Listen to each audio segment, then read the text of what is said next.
Hello everyone, welcome to my channel. मैं बबीता आज आप सभी के लिए वेज पराठा की रेसिपी शेयर कर रही हूँ। ये पराठा बनाना बहुत ही आसान है, काफ़ी हेल्दी है। खासकर बच्चों को हरी सब्जियाँ पसंद नहीं होती है तो आप इस तरीके से पराठा बना करके उनको खिलाइए, उनको बहुत पसंद आएगी। तो चलिए आज की रेसिपी बनाना शुरू करते हैं। पराठा बनाने के लिए मैं यहाँ 2 कप मैदा ले रही हूँ। इसमें थोड़ा सा नमक डालना है हमें। 3 चम्मच के आसपास हमें यहाँ पे घी डालना है और इन सबको डालने के बाद हमें इसे बहुत अच्छे से पहले मिक्स कर लेना है आटे के साथ में। आप यहाँ पर चाहें तो सिर्फ आटा से भी बना सकते हैं। अगर आप चाहें तो यहाँ पे आटा और मैदा दोनों मिक्स करके भी बना सकते हैं, ये आपकी चॉइस है। आप किसी में भी बनाएंगे इसका टेस्ट बहुत ही अच्छा आएगा। तो ये देखिए इस तरीके से जब हम इसका एक गोला बनाए तो गोला बनना चाहिए। तो अब हमें यहाँ घी डालने की ज़रूरत नहीं है। अब हम यहाँ थोड़ा थोड़ा पानी डाल करके गूंदेंगे। आटा को हमें बहुत ज़्यादा टाइट भी नहीं रखना है और बहुत सॉफ्ट भी नहीं करना है। जैसे हम पूरी के लिए आटा लगाते हैं उस टाइप से हमें यहाँ पे आटा बनाना है। अगर आप पराठे को बहुत सॉफ्ट बनाना चाहते हैं, मुलायम, तो फिर आपको आटा यहाँ पे थोड़ा मुलायम गूंदना होगा। और अगर आप पराठा थोड़ा खास्ता बनाना चाहते हैं तो आटा को आपको यहाँ पे थोड़ा सा टाइट रखना होगा। तो आटा गूंद करके इसको सेट होने के लिए हम साइड में रख देते हैं। तब तक हम लोग स्टफिंग की तैयारी कर लेते हैं।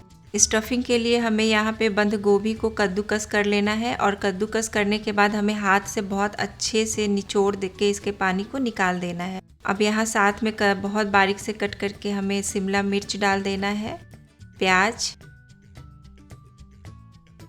गाजर को हमें यहाँ कद्दूकस करके डालना है। कद्दूकस करके हमें यहाँ पनीर डालना है।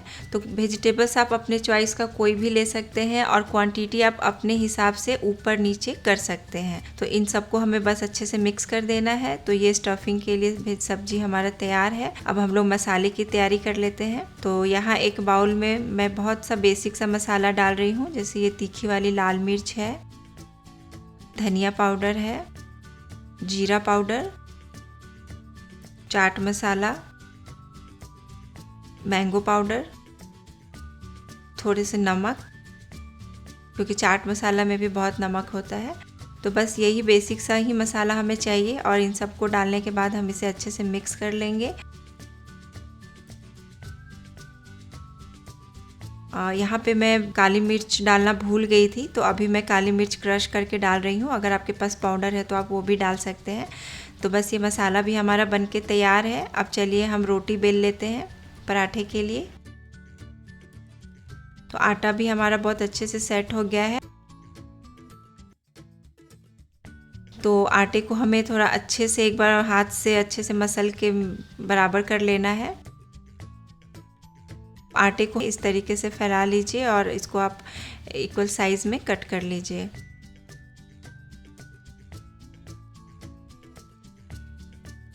अब हमें एक गोला ले लेना है और उसे इस तरीके से पेड़ा जैसा बना करके और बहुत पतला बेलना है।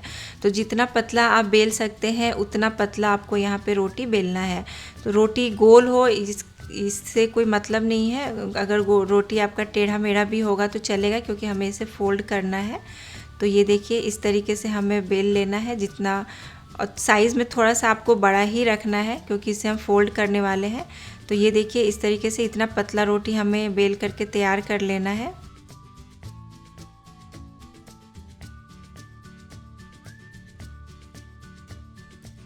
अब इसके ऊपर हमें बटर लगा लेना है अच्छे से। आप घी बटर कुछ भी लगा सकते हैं।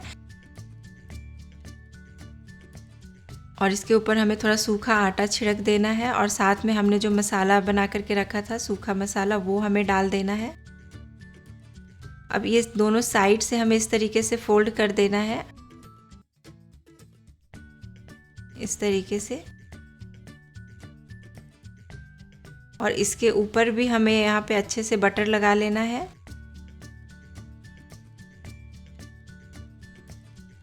सूखा आटा डाल देना है और उसके बाद हमें यहाँ मसाला छिड़क देना है। अब यहाँ पे हमने जो सब्जी का मिक्सचर बना करके रखा है वो हमें यहाँ पे डाल देना है। तो ये आप थोड़ा ज़्यादा क्वांटिटी में ही डालिए, मतलब इतना ज़्यादा डालिए कि आप इसको अच्छे से फोल्ड कर सकें, आपको कोई प्रॉब्लम ना हो। उसके हिसाब से आप इसमें थोड़ा ज़्यादा डालें।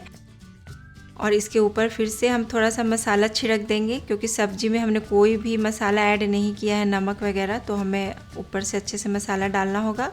और इसके ऊपर हम सूखा आटा डालेंगे ताकि इसके लेयर अच्छे से खुल जाए, और इस तरीके से हमें इसको फोल्ड कर देना है।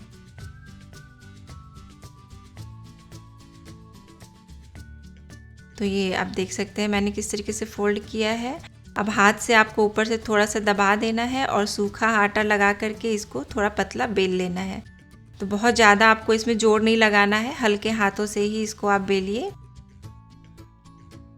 इस तरीके से। तो ये जो भी सूखा आटा इसके ऊपर एक्स्ट्रा है उसको आप इस तरीके से झाड़ के निकाल दीजिए। तो ये पराठा इस तरीके से बनके हमारा तैयार है। मैं एक आपको और डिज़ाइन बता देती हूँ। रोटी आपको वैसे ही पतला बेलना है, बटर लगाना है, इसके ऊपर आपको सूखा आटा और साथ में थोड़ा जो हमने मसाला बनाया वो हमें डालना है। सारा प्रोसेस आपको वैसे ही करना है, बस इसकी फोल्डिंग थोड़ी सी अलग होगी। तो ये आपको यहाँ पे ढेर सारा सब्जी डाल करके इसको फैला देना है इस तरीके से, और इसको हम लोग तिकोना के डिज़ाइन में बनाएंगे, तिकोना शेप में बनाएंगे। इस तरीके से आप देख सकते हैं मैं कैसे फोल्ड कर रही हूँ।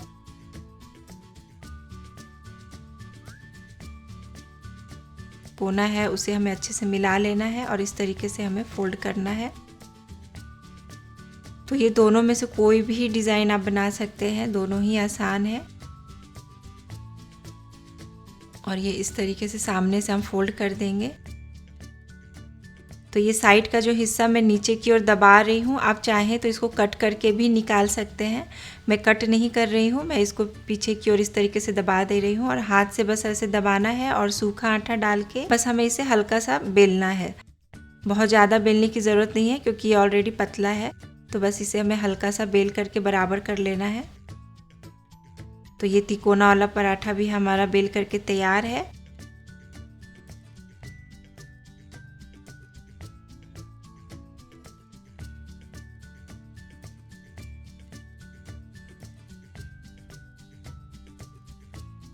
तो चलिए अब हम लोग पराठा सेक लेते हैं। तवा गरम हो गया है, तो जैसे तवा गरम हो जाएगा हम लोग इसमें पराठा डाल देंगे और इसको अच्छे से हमें उलट पलट के गोल्डन ब्राउन कलर आने तक सेकना है। तो फ्लेम को हमें यहाँ पे लो टू मीडियम रखना है। लो टू मीडियम फ्लेम पे हमें इसे पूरा पकाना है। तो बस नॉर्मल पराठा हम जैसे बनाते हैं, आप घी बटर ऑयल जो भी आप खाने के लिए इस्तेमाल करते हैं उससे आप वो लगा करके आप अच्छे से पराठा गोल्डन ब्राउन कलर आने तक सेक लीजिए।